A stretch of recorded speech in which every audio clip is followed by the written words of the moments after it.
messieurs, pour cette table ronde qui vous est proposée par la coopération maritime pour parler un peu d'optimisation énergétique. Petit mot à la mode, et présenter notamment le programme Amaré qui a été lancé par la coopération maritime en début d'année. Et donc l'objectif va être de comprendre un peu non seulement ce programme, mais au-delà du programme, au travers des différents intervenants, mais aussi des questions, des débats que nous allons avoir tous ensemble. Donc je vous inviterai vraiment à interagir, à bien comprendre un peu ces enjeux. Alors on nous parle beaucoup dans le secteur maritime et au-delà du maritime, après le G7 à Biarritz, après le sommet du climat de l'ONU, avant le congrès de l'UICN, on parle beaucoup donc de la lutte contre le changement climatique, la réduction des émissions, la décarbonation, et de façon à pouvoir avoir une qualité de l'air, à diminuer l'impact des effets négatifs de l'activité de l'homme sur la biodiversité, sur le climat. Et donc, pour ça, nous avons comme enjeu à la fois l'innovation technologique, mais aussi l'innovation dans les comportements, dans les modèles d'affaires, dans l'organisation. Et pour cela, nous avons, dans le cadre du programme Amaré, plusieurs intervenants qui vont vous proposer une présentation très précise d'un dispositif qui va permettre aux marins pêcheurs de moins consommer, mieux consommer.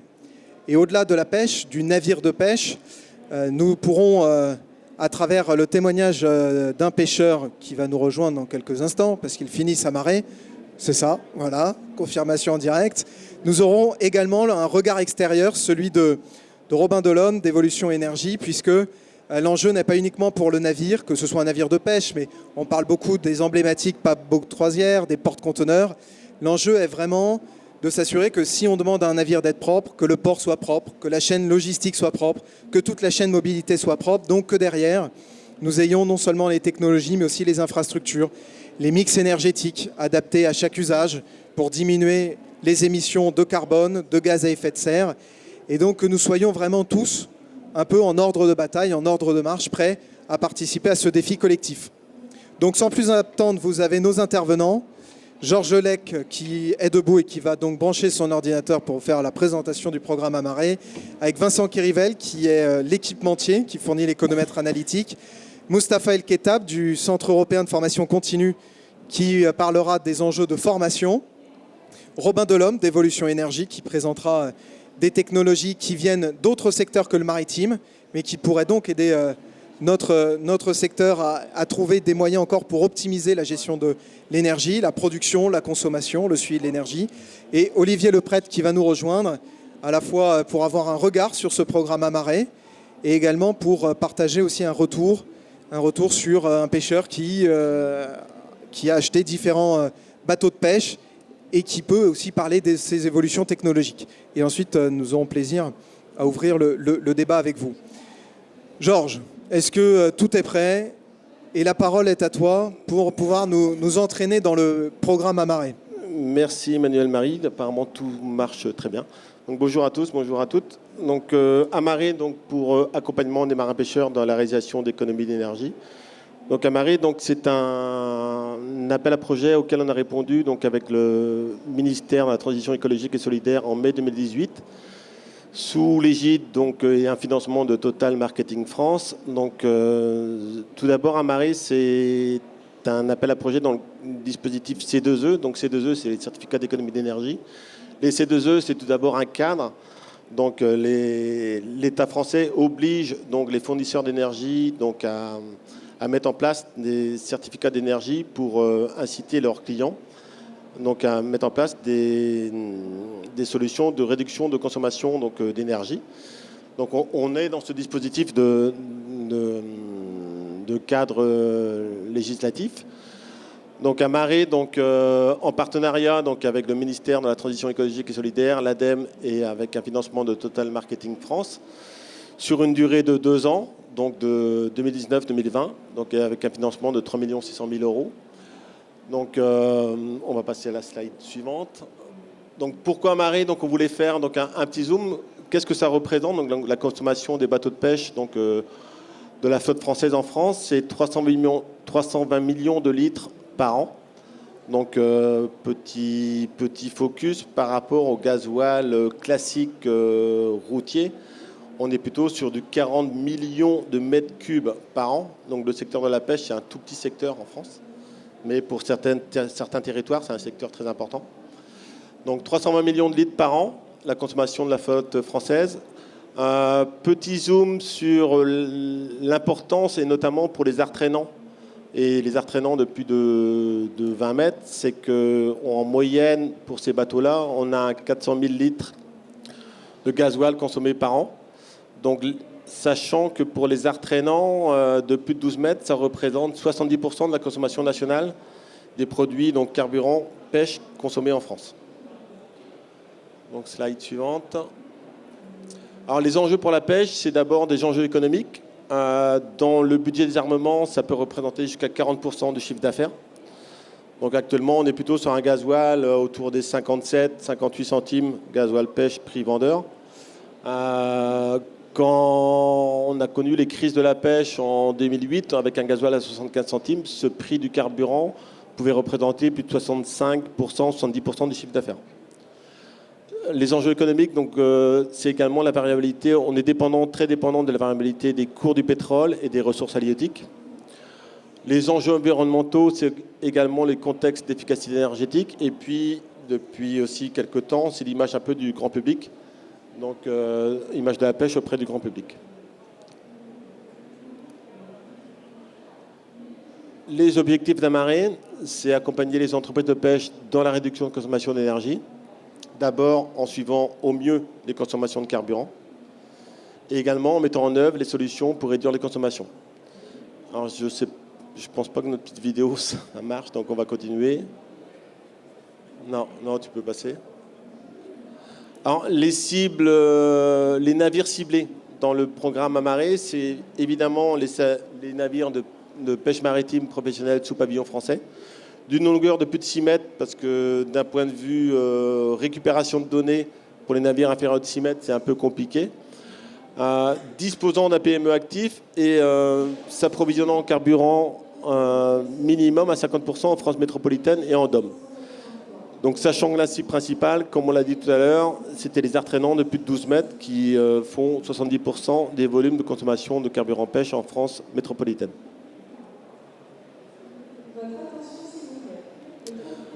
Dans les actions donc, du programme Amaré, donc, on a 3 actions qu'on va mettre en œuvre. C'est l'installation d'économètres à bord de 250 navires. Il doit manquer un petit bout sur la slide. Première action, donc, c'est l'installation de 250 économètres à bord de navires. Deuxième action qu'on détaillera tout à l'heure, donc, c'est la mise en place d'un observatoire économique du carburant pour mieux suivre l'évolution du prix du carburant. Et troisième action, où on détaillera avec Mustapha du CFCM, c'est la mise en place d'actions de formation pour inciter donc, et mieux former donc, les marins-pêcheurs à cette problématique de carburant.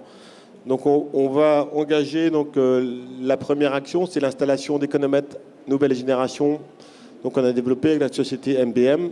Donc je vais passer la parole à Vincent, qui est Rivel de la société MBM Électronique. Bonjour à tous. Donc le contenu de cet économètre, il est assez simple. On fait tout simplement un lien entre la vitesse du navire et sa consommation de gasoil. Donc comment le système récupère, suivant le type de moteur, donc les consommations de gasoil et la vitesse du navire. Pour des moteurs dits à électronique, on récupère les informations via le réseau G1939 du moteur avec un tas d'informations, donc autant sa consommation en litres-heure, sa charge, différents paramètres. Et sur les moteurs, avec une injection mécanique, on met des débitmètres sur l'arrivée de gasoil du moteur et sur le retour, ce qui détermine la consommation du gasoil du moteur. Donc, une fois que l'installation est faite, on a donc un boîtier qu'on va mettre soit en passerelle, soit en machine, un écran qui va être donc en passerelle pour que l'utilisateur puisse consulter en permanence ses consommations. Une fois que ça c'est fait, l'installation elle est faite, il y a un calibrage qui doit se faire en mer au montage du système. Ce calibrage doit se faire dans des conditions de mer dites idéales pour déterminer, entre guillemets, le rendement idéal du navire. On va déterminer une courbe qui, sur la première visualisation, là, apparaît en bleu. Cette courbe représente, à différentes vitesses du navire, la consommation de ce navire. Donc on essaye de faire cette courbe-là par mer calme, dans des conditions optimales, donc de charge, de météo, de carénage, pour obtenir cette courbe. De cette courbe-là, cette courbe va être recalculée en permanence après, par rapport à ce nouveau point de fonctionnement qui, sur cette image de gauche, le point apparaît en rouge. On va avoir donc, en fonction de l'état de la mer, de la charge du navire, d'un tas de conditions, on va avoir, par rapport à une vitesse donnée, sa consommation qui va évoluer. Par rapport à cette consommation qui évolue là, sachant qu'on a l'équation de la courbe, on retrace la courbe. Et donc, cette courbe apparaît en rouge. Ça va permettre à l'utilisateur de voir comment il se situe par rapport à sa consommation idéale. Donc ici, par exemple, c'est quand un bateau il fait route, tout simplement, avec une mer qui était un peu plus défavorable que lorsque le calibrage a été fait. Et du coup, la courbe en rouge apparaît au-dessus de la courbe en bleu. Alors, si la personne veut se fixer par rapport à une consommation type, il réduit un peu sa vitesse pour rester dans l'objectif qu'il avait.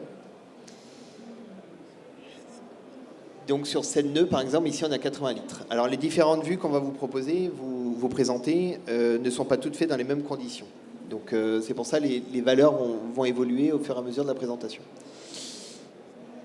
On a fait des essais donc, sur un bateau, le Bara en Arvorise, et on a fait des captures d'écran. Cette capture d'écran-là, elle représente par exemple le bateau en train de chaluter. Donc on est évidemment très écarté de la courbe idéale parce que on a une vitesse réduite et il traîne son chalut derrière. Par contre, cette visualisation-là va lui permettre de situer par rapport à sa courbe idéale et en fonction des actions menées sur son train de pêche ou sur le navire directement, il va voir comment cette courbe-là évolue.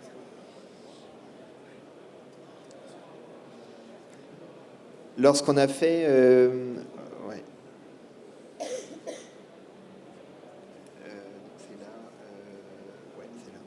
Donc, lorsqu'on a fait les essais en mer avec ce bateau, on avait un temps qui était pas terrible pour les non-initiés. On avait pas mal de houle, pas de vent. Et lorsqu'on est rentré, j'ai fait ces vidéos-là. On avait donc la houle dans le dos, une houle assez importante. Et la houle poussait le bateau, ce qui fait que notre courbe rouge passait sous la courbe bleue parce que la houle tout simplement poussait le bateau. Donc on avait un rendement qui était supérieur à d'habitude. On a un rafraîchissement de la courbe qui se fait tous les 10 secondes. On est en train de voir si on ralentit, on accélère. On est en train de terminer la mise au point de cet économètre.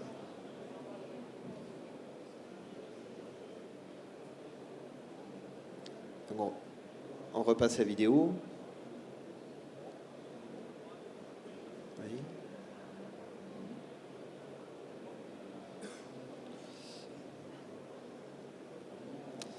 Alors, le système fait un lien entre la vitesse et la consommation du navire. Donc, la vitesse, on a donc une notion de temps.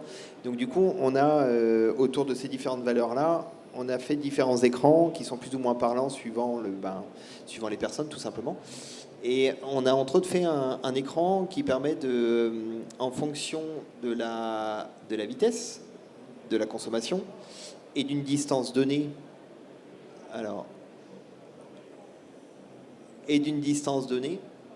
On a donc par exemple sur cet écran-là la possibilité de rentrer donc le prix du litre de gasoil, la distance que l'on veut faire. Et donc par rapport aux courbes qu'on a vues avant, on vient calculer du coup pour un trajet la consommation en fonction de la vitesse, la consommation, le temps et le coût de ce trajet. Donc, par exemple, dans ce cas-ci, si on prend les deux onglets 9 nœuds et 10 nœuds, on se rend compte qu'entre, tout simplement, si on était à 10 nœuds, on abaisse la vitesse à 9 nœuds, on va consommer sur un trajet de 150 150 000, on va consommer 5 000 litres de gasoil en moins.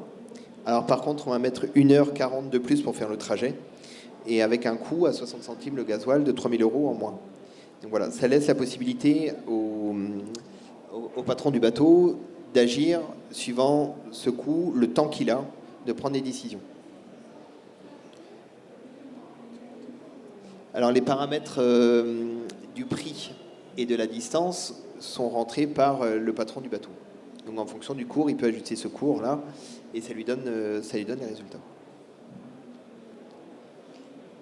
Alors ici, on va vous montrer une vidéo de cet écran-là donc qui est rafraîchi par rapport à la vitesse du bateau qui évolue. Donc là, on est toujours dans le cas on rentrait avec la houle dans le dos. Et donc là, en fonction des la vitesse qui évolue, parce que la vitesse n'est pas constante, et la consommation non plus, l'écran se rafraîchit tous les un certain temps, tous les 10 secondes là dans le cas.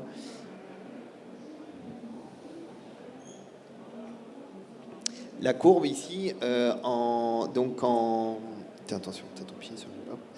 La courbe ici, quand on rentrait, on se rend compte par contre, dans ce cas-ci, entre 9 nœuds et 10 nœuds, il n'y a pas très grande différence.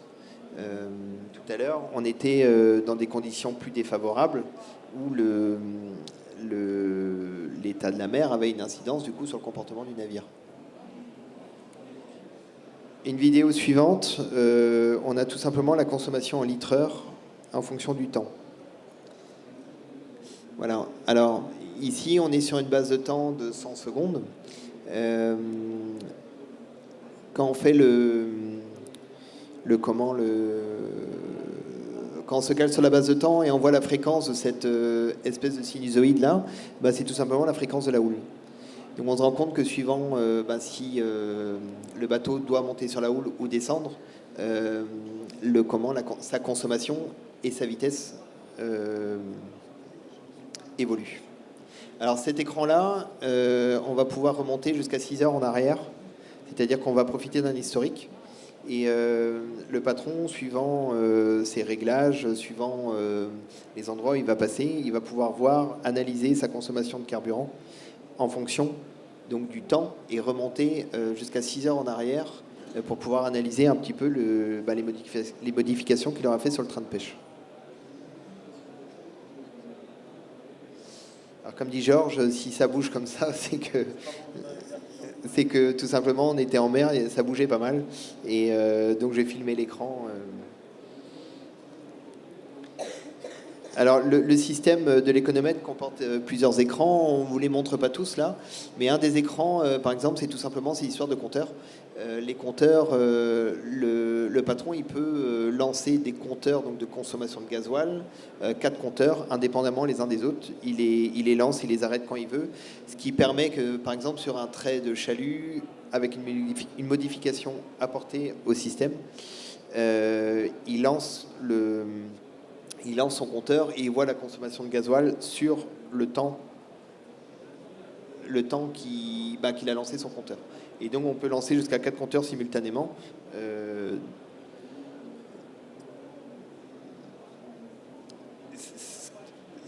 L'intérêt, c'est de comparer les valeurs suivant les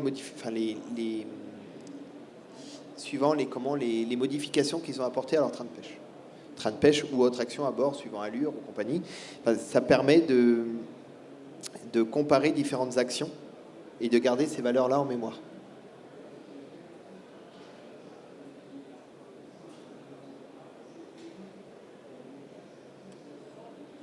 Et donc le dernier écran, on a fait tout simplement une vue avec les différents paramètres qu'on récupère. Alors là, c'est sur un moteur à injection électronique. Donc on récupère la consommation en litres-heure. On en déduit la consommation pour 1 000 parcouru. On a la vitesse du moteur, on a la charge aussi sur le moteur, et puis la vitesse qu'on récupère du GPS, donc la vitesse du bateau. On a l'état de la communication, donc on a 2 petits voyants NMEA 183 et J1939. On a juste un petit voyant qui dit que la communication est bonne entre le GPS et le moteur et le système amarré, et que donc les valeurs récupérées sont cohérentes. Alors Georges va reprendre la main. Concernant cette installation d'économètre, donc les personnes qui vont adhérer à ce dispositif donc, auront accès donc, ensuite à un espace adhérent. Donc, ce qu'on a oublié de dire tout à l'heure, c'est que toutes les données stockées, les données qu'on a vues tout à l'heure avec Vincent, vont être stockées avec un pas de temps qu'on a défini plutôt sur 2 minutes, vont être stockées sur une clé USB et pourront être téléchargées par l'adhérent sur un espace confidentiel. Et du coup, donc, le marin-pêcheur pourra accéder à son espace et visualiser donc, l'évolution de sa consommation de carburant sur son espace adhérent. Ensuite, l'adhérent aura également la possibilité de comparer donc, ces données économiques par rapport à la moyenne de son segment. Donc ça, c'est parce que nous, on a un accès aux données statistiques via le comité du secret. On va en parler vite fait tout à l'heure. Je déroule. Deuxième action, donc après les premières actions, installation des économètres analytiques. Deuxième action, la création d'un observatoire économique du carburant. Donc qui est disponible pour tout le monde sur le site amare.fr. Donc dans cet observatoire, donc, la première option, c'est le suivi des prix de vente du gasoil pêche, national et régional, en données agrégées. Donc, on va avoir les données de la France, mais également de pays européens comme la Belgique, l'Espagne, l'Italie, l'Irlande et le Royaume-Uni. Pour la France, on va également avoir les données de prix de vente de certaines régions. Deuxième donnée dans cet observatoire, c'est le suivi de la consommation de gasoil pêche par les navires. Donc, c'est-à-dire que pour une région donnée, pour un segment donné, pour une classe de longueur donnée, on va avoir la moyenne de la consommation de gasoil pêche. Troisième donnée, c'est le suivi en temps réel, l'évolution du prix du baril de pétrole avec la parité euro-dollar. Ensuite, dans cet observatoire économique du carburant, c'est la mise en place d'un catalogue interactif donc de solutions existantes concernant les économies d'énergie. La personne qui accède à ce catalogue interactif rentre son numéro d'immatriculation et en fonction de son segment, de sa longueur, toutes les solutions de manière exhaustive concernant la construction, les engins de pêche, l'équipement, l'exploitation de son navire sont listées. Et c'est un catalogue qui va évoluer au fur et à mesure des formations qu'on va mettre en place avec le CEFCM, parce que forcément, c'est peut-être les marins-pêcheurs qui eux-mêmes ont déjà imaginé les différentes solutions qui marchent au mieux. Et donc ce catalogue sera évolutif et interactif en fonction du type de segment de la classe de longueur. Actuellement, l'état des lieux sur l'Observatoire économique de carburant, donc on a évidemment les données France, les 5 pays voisins, donc on les a à partir des données EMOFA.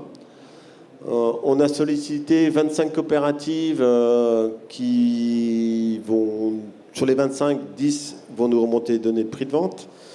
On a 6 fournisseurs privés qui ont été contactés, donc un qui est engagé forcément dans la démarche, c'est Isblue à Dornenay. Donc il va nous remonter ses prix de vente. 76 groupements de gestion concernant les factures des gasoils, des bateaux de pêche pour avoir le suivi des consommations. Et un dossier au comité de secret statistique déposé et accepté pour accéder aux données économiques pour la partie comparaison des données d'un navire adhérent aux données de son segment. Donc, toute la façade Manche, mer du Nord, Atlantique est bien couverte, comme vous pouvez voir sur la carte en bleu. Donc, entre guillemets, un peu comme d'habitude, façade sud, c'est un peu plus compliqué. Et c'est un programme, où j'ai oublié de le préciser peut-être tout à l'heure, c'est un programme qui concerne la France métropolitaine et les DOM-TOM. Donc, on est en train d'étendre ça aussi dans les départements et territoires d'outre-mer. Troisième action, c'est la formation des marins-pêcheurs. Donc, on a prévu de former... L'objectif, c'est de former 800 marins-pêcheurs sur les 2 ans. Donc, les formations sont prévues sur 2 jours, donc avec une première journée plus axée sur la théorie, tout ce qui est facteurs influents sur la consommation d'un navire et les facteurs environnementaux. Et le deuxième jour, plus l'étude de cas un peu sur le navire du stagiaire. Donc, je vais peut-être passer la main à Mustapha pour détailler un peu plus. Donc, la formation sera assurée par le CEFCM de Concarneau, le Centre européen de formation côté maritime de Concarneau, et dupliquée après dans les différents lycées maritimes de métropole et également dupliquée dans les DOM et les TOM. Moi, je vais passer la main à Mustapha pour détailler un peu cette partie formation.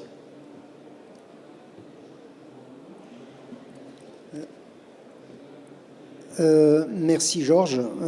Effectivement, le CFCM, donc le Centre européen de formation continue maritime, est partie prenante de cette opération, de ce programme. On a été sollicité donc lors de la soumission de la proposition de la coopération donc à cet appel à proposition, et on a proposé dans ce cadre une formule qui est en fait qui nous a semblé être la plus adéquate et la plus à même à compléter donc cette démarche qui est entamée par la coopération. Cette formule en fait est basée sur un principe très simple, c'est que l'économie de gasoil ou l'économie d'énergie d'une façon générale à bord d'un bateau dépend de deux facteurs fondamentaux, le bateau et les hommes ou les femmes qui sont à bord. Donc il y a une partie de cette consommation, une partie de cette utilisation de l'énergie et de sa gestion qui relève uniquement du bateau lui-même, indépendamment du bonhomme ou de la personne qui est à bord. La deuxième composante de cette utilisation de l'énergie et de sa gestion relève cette fois-ci du comportement et de l'attitude et de la façon de faire de la personne. Donc nous partons de ce constat, nous partons de quelque chose qui est relativement simpliste à première vue. On a bâti notre scénario de formation. Ce scénario de formation, en fait, nous a posé la question, mais de quelle façon est-ce qu'on peut manager la gestion et la production et l'utilisation d'énergie? Et là, on s'est rendu compte qu'il y a effectivement une dimension qui relève de l'investissement, qui relève de la transformation du navire, qui relève de la modification des structures du navire. Et celle-là est coûteuse et nécessite des choses beaucoup plus larges au-delà du programme lui-même.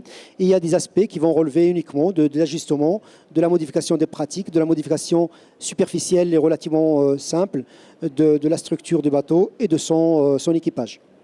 Donc on a bien sûr axé notre démarche sur les aspects les plus réalistes et les plus à même à conclure, en fait, à arriver à des conclusions satisfaisantes par rapport aux objectifs finaux du programme.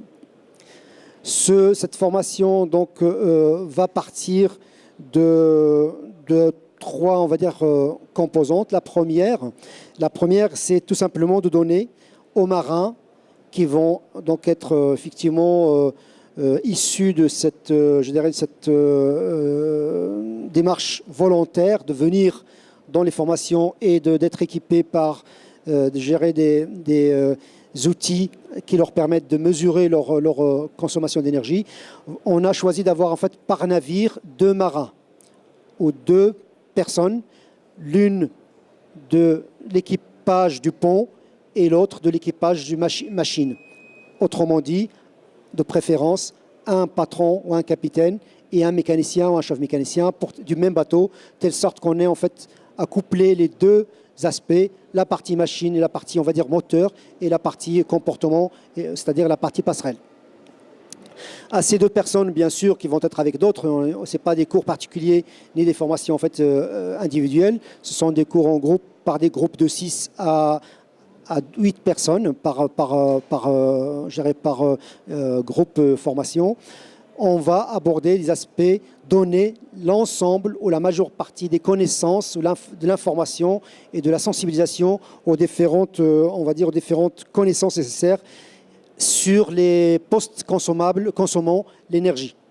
C'est-à-dire, en fait, on va leur rappeler là où l'énergie est consommée, où l'énergie est utilisée, où l'énergie est produite, où elle est stockée et de quelle façon, etc. Donc c'est tout simplement sont des rappels qui somme toute sont connus par la majeure partie de nos auditoires, mais qui méritent d'être rappelés pour appuyer sur l'aspect utilisation et consommation de cette énergie.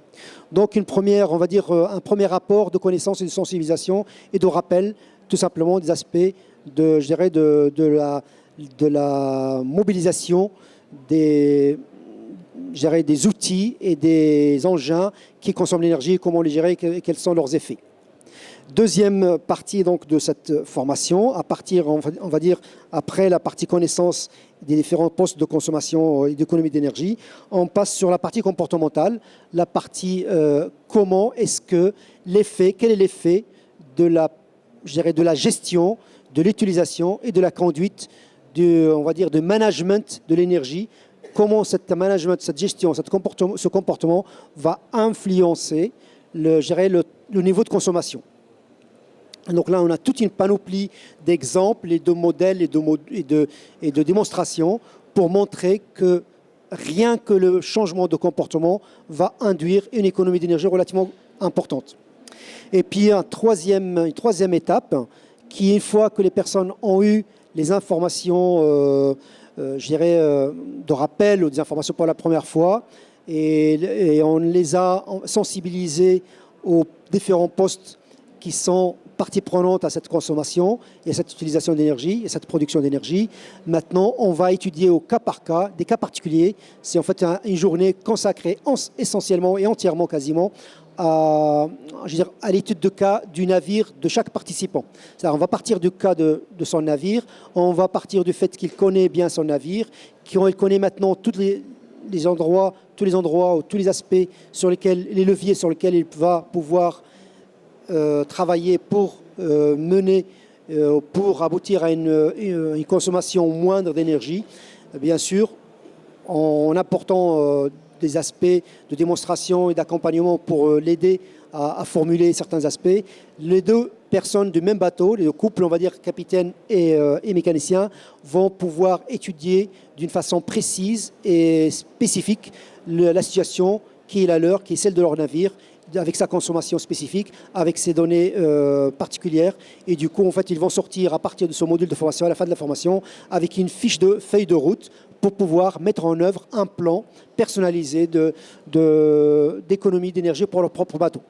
Par la suite, bien sûr, on va les accompagner dans l'utilisation de l'économètre qui est installé. On va les accompagner sur la façon d'utiliser ces différentes fonctionnalités de cet outil, qui va compléter par la connaissance maintenant qu'ils ont de l'intérêt d'avoir un comportement économiquement et écologiquement et je dirais énergétiquement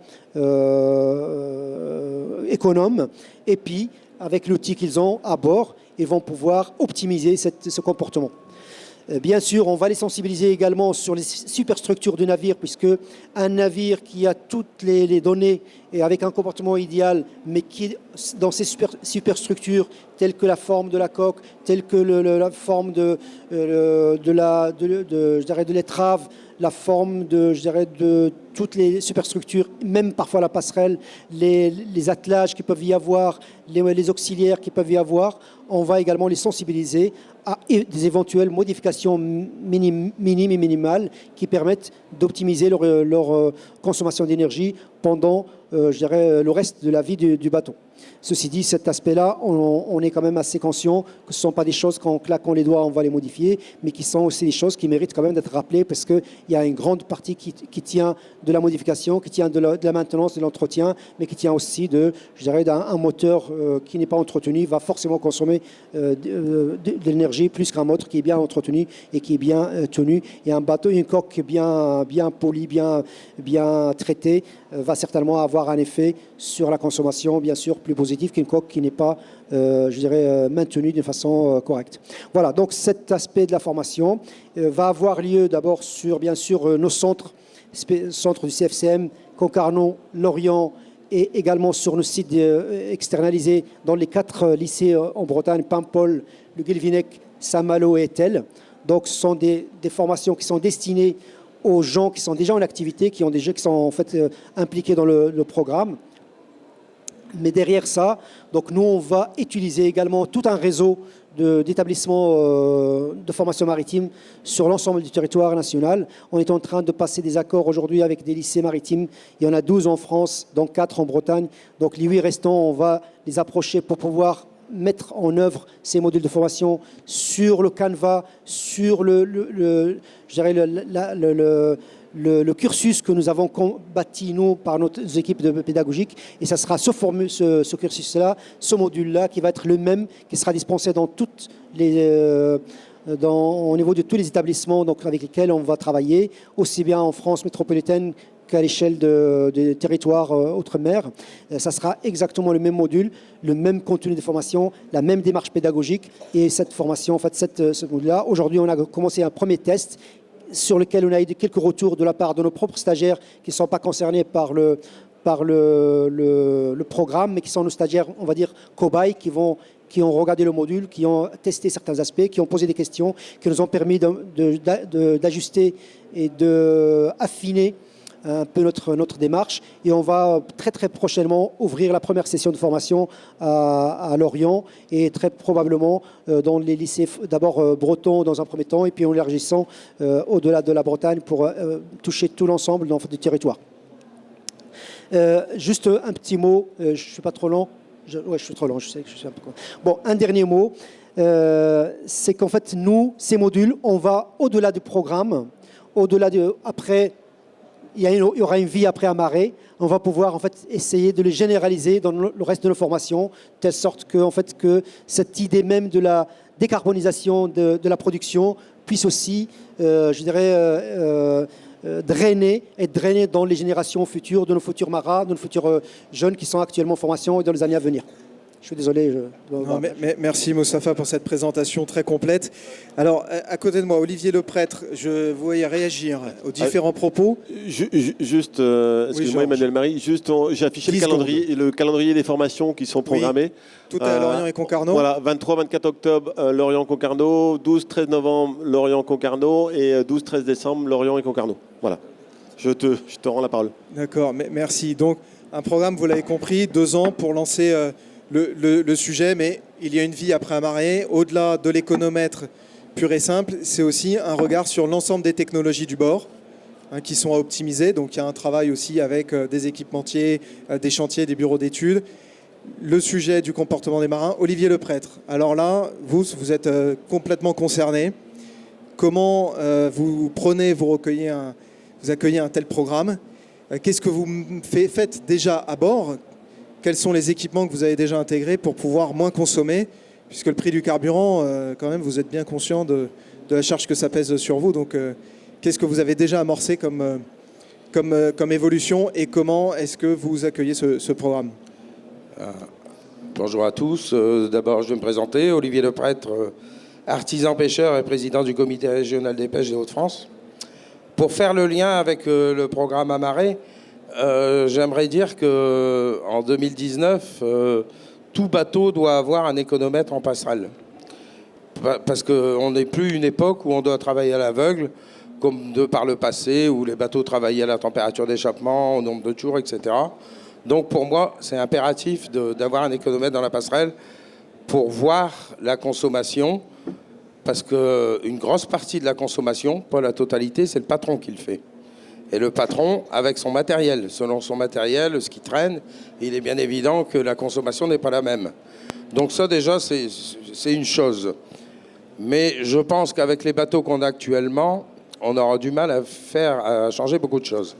Nous, qu'est-ce qu'on a fait en Hauts-de-France? En fait, on a refait des bateaux neufs et on est reparti d'une feuille blanche. C'est-à-dire qu'on est reparti de zéro. On a fait des bateaux à étrave inversée, avec d'autres modes enfin c'est toujours des moteurs diesel, mais la répartition de la charge n'est plus la même. C'est-à-dire que maintenant on a 2 moteurs. On a un moteur pour la propulsion de 500 chevaux et un moteur pour l'électricité du bord et tout ce qui est hydraulique, pompe, etc. de 450 chevaux. Après ça, donc avec l'étrave inversée, qu'est-ce qu'on a encore fait? On a changé la technique de pêche aussi. On est passé à la seine danoise qui fait économiser plus de 50% de carburant uniquement si on parle de la technique. Comme on fait du chalut aussi et du pélagique, on a retiré les câbles et on a mis du dynéma.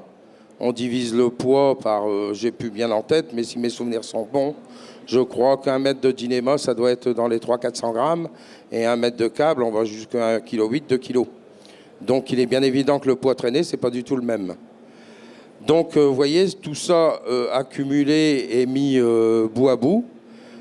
Donc sur le bateau récent qui est de 2017, c'est celui de droite.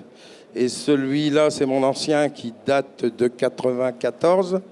Sur celui-là, on tournait à entre 12 et 14 000 litres par semaine. Et celui de droite, on est à, si on fait que de la Seine danoise, on consomme 5 500 à peu près, 5 500, 6 000. Si on fait du chalut, on est à 7 000 maximum. 7 000, 7 500. Donc vous voyez, tout mis bout à bout, on a presque divisé la consommation par deux. Parce que sur l'ancien, par moment, si on faisait un peu de route, j'allais facilement jusqu'à 12 000 litres. Donc, pour moi, il faut à tout prix repartir avec des bateaux neufs et changer complètement la conception des bateaux. Après, je vais parler un petit peu du confort de l'étrave inversée. Le bateau enfourne moins dans la lame. Donc, il est moins freiné. Donc, systématiquement, il consomme moins. L'étrave inversée a le pouvoir de fendre la lame. Donc, au niveau économique de carburant, c'est très intéressant. Mais en plus de ça, au niveau confort, il n'y a pas photo. Parce que le bateau ne plonge pas dans la lame et il n'embarque pas. Donc, voilà, c'est à peu près... Qu'est-ce que je peux encore vous dire s'il y a des professionnels dans la salle, je les invite à venir faire une marée sur le bateau pour se rendre compte un petit peu de la différence. Et puis, alors oui, je vais quand même revenir sur l'économètre, parce que là, c'est un super bateau, tout ce qu'on veut.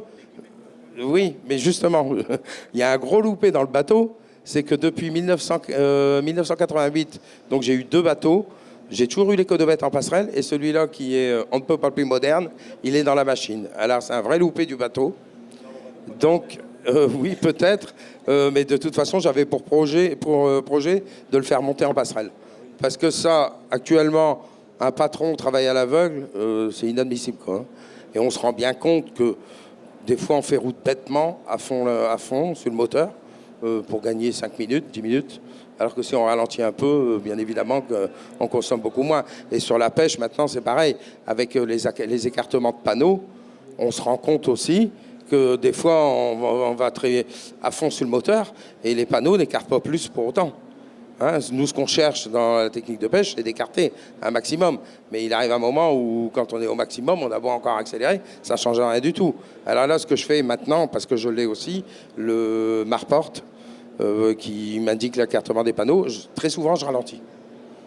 Parce que, grosso modo, je me balade entre 60 et 65 mètres. Si j'ai mes 60-65 mètres, je ralentis la vitesse. Donc, je vous répète, tout ça mis bout à bout, plus un appareil, plus ceci, plus cela. Et on arrive, ce chiffre-là, qui est quand même une réalité. 52-54 litres à l'heure sur ces bateaux-là, je n'ai jamais vu ça dans ma carrière. Hein. Et c'est à peine croyable. Je ne sais pas s'il y a des professionnels dans la salle, mais je suis sûr qu'on a du mal à me croire. Et quand j'en parle, on me dit on demande à voir. On a des chiffres. On a des comparatifs à la coopérative maritime étapoise. On a des chiffres qui parlent. Voilà. Merci pour ce retour très clair. Et donc, il y a aussi toute l'expérience, toute la pratique qu'il y a à bord en passerelle.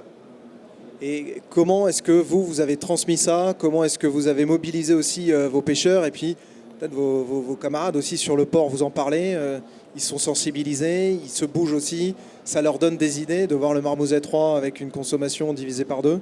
Ah ben, ça fait envie. Hein. De toute façon, honnêtement, lancer des jeunes dans les anciens modèles, franchement, c'est les envoyer à la catastrophe, quoi. Il faut à tout prix passer par du neuf qui coûte beaucoup plus cher, mais on sait qu'il y a une rentabilité derrière, que sur un ancien bateau, ils ne l'auront pas. Après, il faut savoir qu'autour du plan du bateau, on a eu quand même pas mal de monde, et en professionnel, on était déjà 4 professionnels qui avaient des bateaux. Donc, on est ajouté toutes les idées, plus le chantier, les architectes, etc. On est arrivé quand même à un bateau quand même très bien. Hein. C'est un bateau de 19 mètres. On fait du chalut de fond, du pélagique, de la Seine danoise. Ça tient très bien la mer, oui, parce qu'il faut savoir aussi que l'étrave inversée a plus de surface d'appui dans l'eau. Donc le bateau est beaucoup plus stable. Je vous dis, l'étrave inversée, c'est le jour et la nuit. Hein. Je pense que la meilleure façon de voir, c'est de venir à bord pour voir le comportement du bateau et le comprendre. Et il n'y a jamais d'eau qui embarque à bord. Jamais, jamais. Mais du coup, Olivier, tes bateaux, là, donc, avec l'étrave inversée, tu mets plus de temps aussi pour accéder à tes zones de pêche? Ouais. Tu consommes plus parce que tu mets plus de temps? Non, parce qu'il y a le retour. Non, mais est-ce que le bon compromis, il est là aussi, quoi? Alors, le point faible de l'étrave inversée, on n'est pas encore sûr parce qu'on n'a pas cette donnée, mais je pense qu'au niveau vitesse, on ne doit pas aller si vite qu'un chalutier avec une étrave tulipée. Donc, maximum, on arrive à 8 nœuds 5. Mais on perd facilement un nœud 5 sur la vitesse. Mais après, quand on a l'habitude, c'est pas un problème. Hein. Si on a 1 heure de plus de route, on calcule. C'est tout. Je pense qu'il vaut mieux être plus rentable qu'aller plus vite. On l'a vu tout à l'heure avec l'économètre.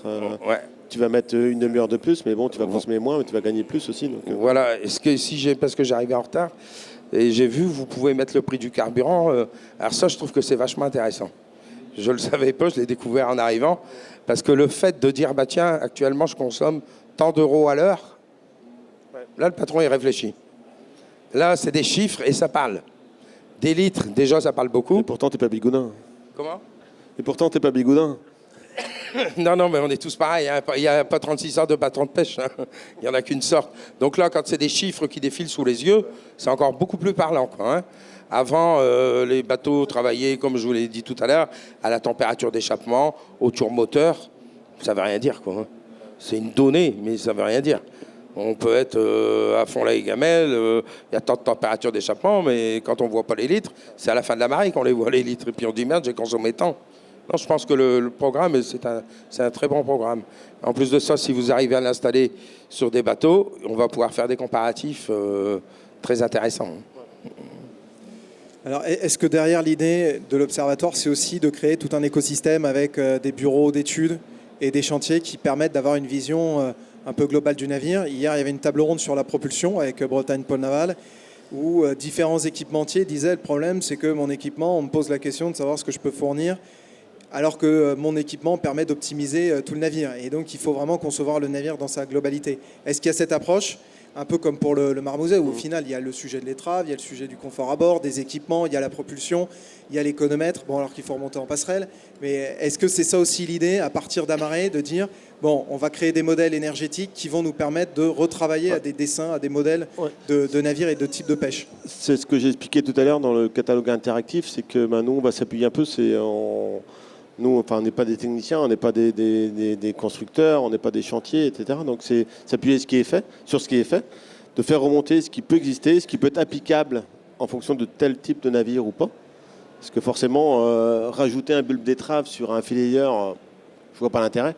Donc voilà, donc c'est appliquer un peu au mieux de ce qui peut être appliqué sur tel ou tel navire, en s'appuyant aussi sur l'expérience des pêcheurs, des constructeurs, des chantiers navals, etc.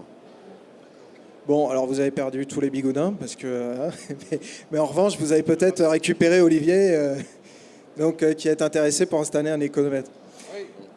Il n'y a pas de souci, hein, bien au contraire. Et puis ça va pouvoir nous permettre d'avancer et changer de la donnée, parce que c'est ce qui est important. Là, comme je vous l'ai dit, quand j'en parle aux patrons de pêche autour de moi, ils ont du mal à me croire. Ils me regardent avec des yeux en me disant « il est à moitié fou ». Et pourtant, c'est la réalité.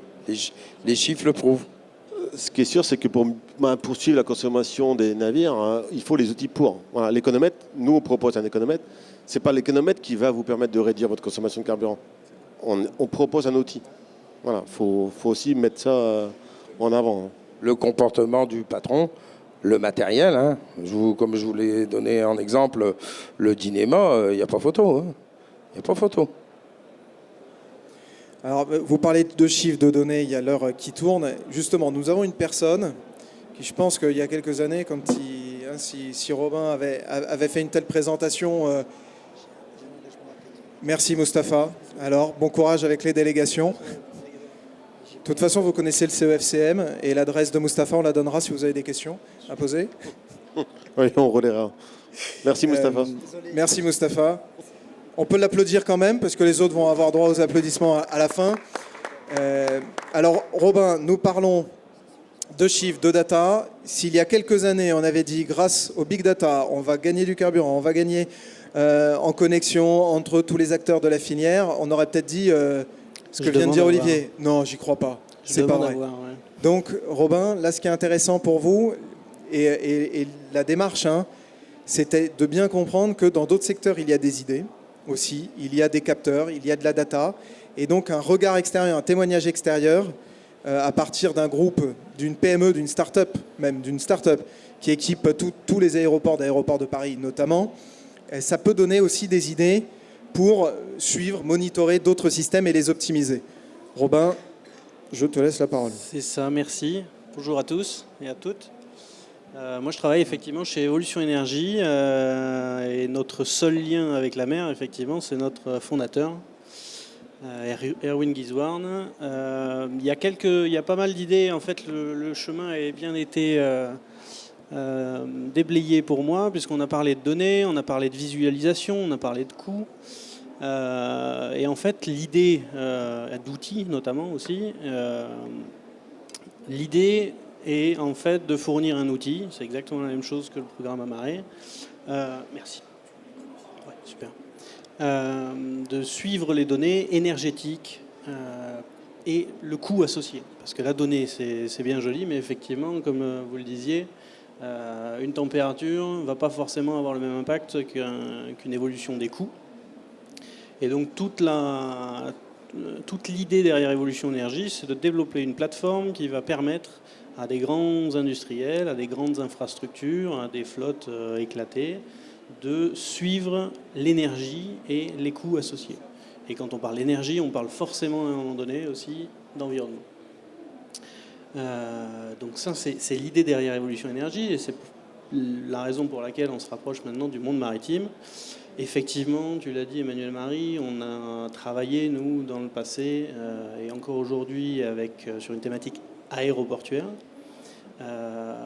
qui ont des thématiques de digitalisation et de suivi de carbone, environnement, etc., très forts, qui sont en train de se développer sur les zones portuaires également, qui, soit dit en passant, sont beaucoup plus nombreuses que les zones portuaires.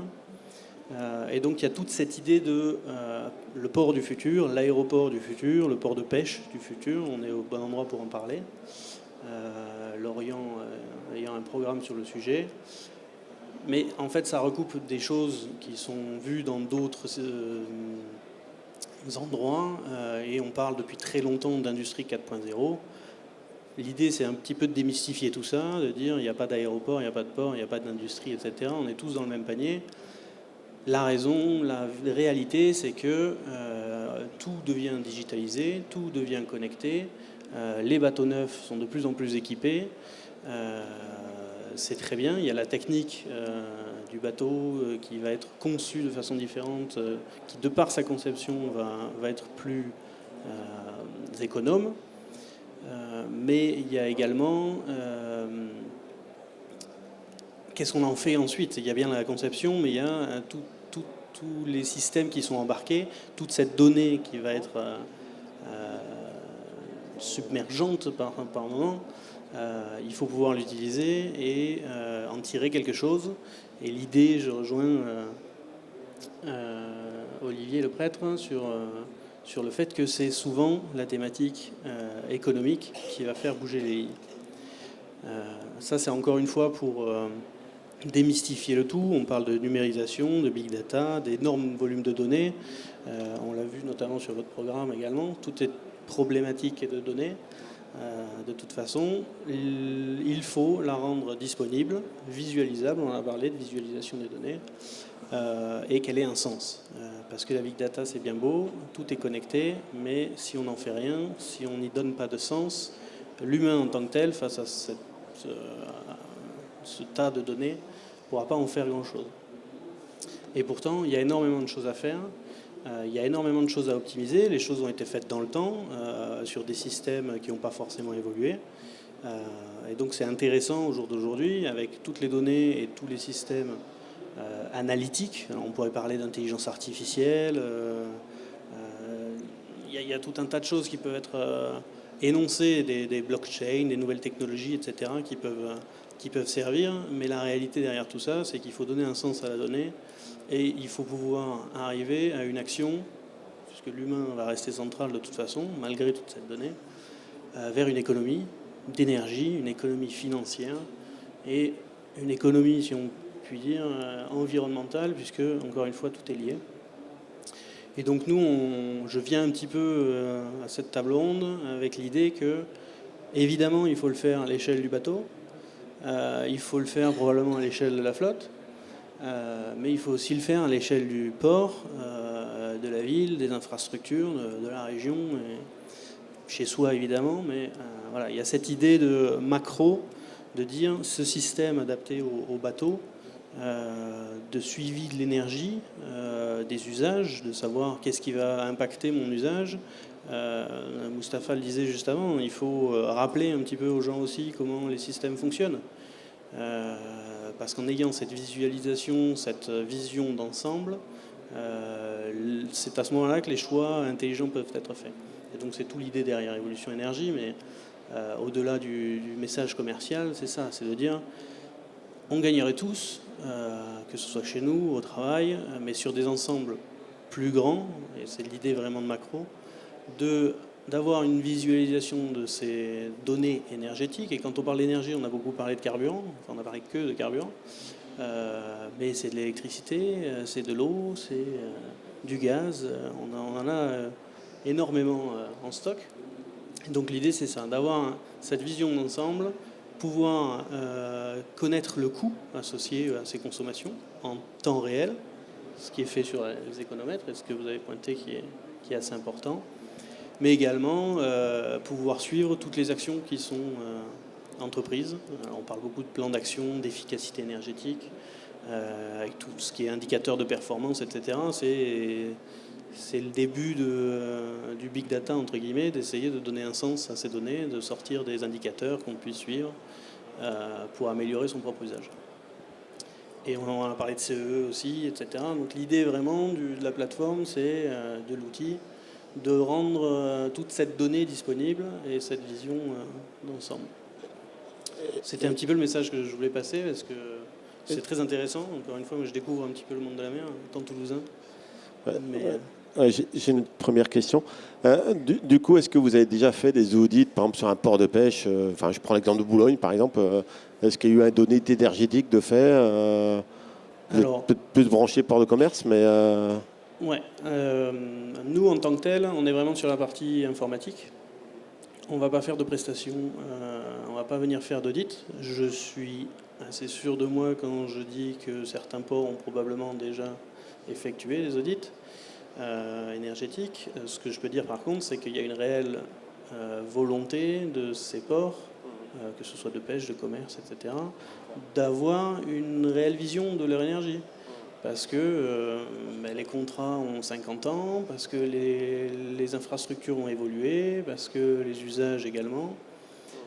Donc sur ça, et c'est la raison aussi de notre présence ici, c'est que là où le monde aéroportuaire a peut-être compris qu'il valait mieux qu'il tacle à l'avance tous ces aspects énergétiques, le monde portuaire est en train de s'y mettre. Et il y a un réel engouement aujourd'hui, mais je pense que tu pourras en dire un peu plus, probablement que moi. Ouais. Sur, je pense que avec les contrats de Marpol qui vont arriver aussi, je pense qu'il va falloir y aller. Hein. Ah oui, le schéma montre l'enjeu d'avoir une approche systémique, mais je voulais poser peut-être une question d'abord, Olivier. Quand tu vois un schéma comme ça appliqué à la pêche, imagine, est-ce que toi, le navire de pêche qui est propre, qui est optimisé, est-ce qu'il arrive aujourd'hui dans un port de pêche optimisé, ou est-ce qu'il y a aussi un travail à faire? Est-ce que les pêcheurs ont des propositions à faire pour avoir des infrastructures portuaires, des services portuaires adaptés et qui anticipent l'avenir entre les futurs carburants qu'il va y avoir aussi, cette gestion de données, l'optimisation des flux, quand tu débarques le poisson, la chaîne du froid, la traçabilité? À la pêche, il y a encore beaucoup de boulot à faire. Hein, parce que d'ici qu'on arrive à un schéma comme ça, il y a des kilomètres, il y a beaucoup de boulot. Après, les gens sont ouverts. Hein, il suffit de travailler en étroite collaboration avec les comités déjà. Mais en général, les gens sont relativement ouverts pour avancer, pour essayer d'arriver à des schémas comme celui-là. Mais ça ne va pas se faire du jour au lendemain, c'est clair. On est bien d'accord. C'est une vraie transition et il y a quand même une période, une bascule, où on parle beaucoup de maritime et d'accompagnement des acteurs du maritime dans cette transition énergétique, mais aussi la transformation numérique. il y a un vrai enjeu de gagner en efficacité collective et de gagner sur des marchés. Est-ce que dans la salle, il y a des questions? Est-ce qu'il y a des réactions? Est-ce qu'il y a d'autres marins pêcheurs qui sont présents dans la salle, qui auraient des commentaires à apporter? J'arrive, Pascal.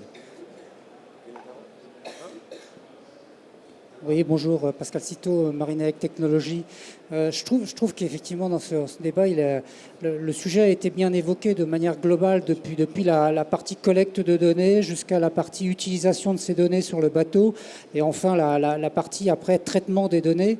Nous, effectivement, Marinec Technologies, je pense que c'est un secret pour personne, a développé un produit, je dirais, avec lequel Amaré a certaines similitudes, qui s'appelle Ecomer, qui est un économètre analytique.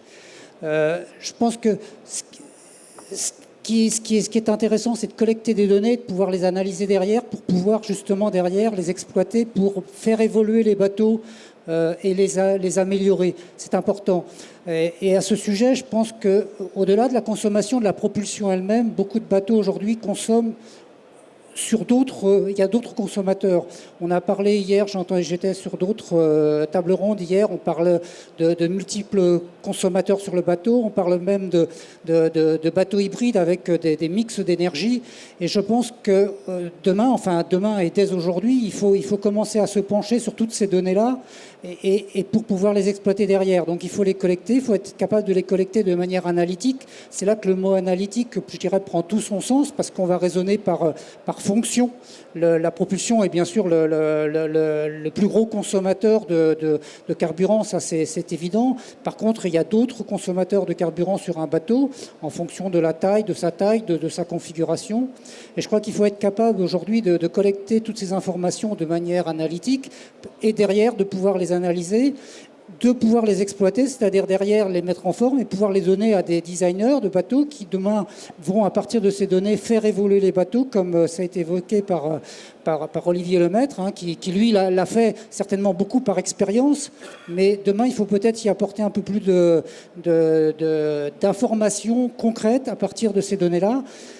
Et enfin, et c'est bien évoqué, par contre, toutes ces données-là, ça peut devenir énorme. Il faut être capable de les analyser. Et d'où l'intérêt après de mettre... Alors moi, j'y mettais pas du big data parce que je suis un peu plus... j'y mettais plutôt du small data. Je m'arrêtais à du small data. Mais c'est du traitement de données pour pouvoir mettre en corrélation toutes les données qui peuvent influer sur la consommation d'un bateau. Voilà. Merci Pascal pour ton témoignage, ton expertise, sachant que certaines de tes solutions équipent aussi des navires type les navires de soutien aux EMR, de Louis Dreyfus Armateur, ce qui fait qu'au-delà de données qu'on peut compiler pour la pêche, il y a aussi le croisement de données qu'on peut avoir avec d'autres activités maritimes, d'autres types de navigation, d'autres types de propulsion, comme tu viens de dire, et de se dire plutôt même que de réfléchir au niveau de la pêche, et puis de l'autre côté au niveau du commerce, et puis du côté de la plaisance, il y a possibilité derrière, grâce au big data, de croiser ce type de données, ce type d'analyse et de se dire ce qui ne marchait pas pour la pêche peut peut-être marcher pour un autre secteur et inversement. Donc, ce témoignage important. Oui, Georges. Oui, je voulais intervenir. Juste pour répondre à M. Citeau, on n'est pas du tout concurrent avec M. Citeau et au contraire complémentaire. Donc, je voudrais préciser ça. C'est qu'au contraire, on va s'appuyer, ce qui est fait avec Ecomer, qui concerne peut-être plus des navires plus importants qu'Amaré. Je trouve ça plutôt intéressant. Donc, au contraire, moi, je serais plus à même d'échanger et d'avancer sur ce côté analytique avec Ecomer. Non, aucune crainte. Enfin, je crois que Vincent, on se connaît bien et on discute. Je dirais, on a déjà discuté. Il n'y a pas de problème de ce type-là. Moi, j'ai regardé arriver le projet Amaré, effectivement, avec un peu de curiosité, parce qu'effectivement, on a un produit un petit peu similaire. Et je ne fais que l'approuver. Je trouve que le produit Amaré, je dirais, est un bon produit qui cible bien un marché bien précis. Et je crois beaucoup et je ne fais que souhaiter, je dirais, la réussite de ce projet.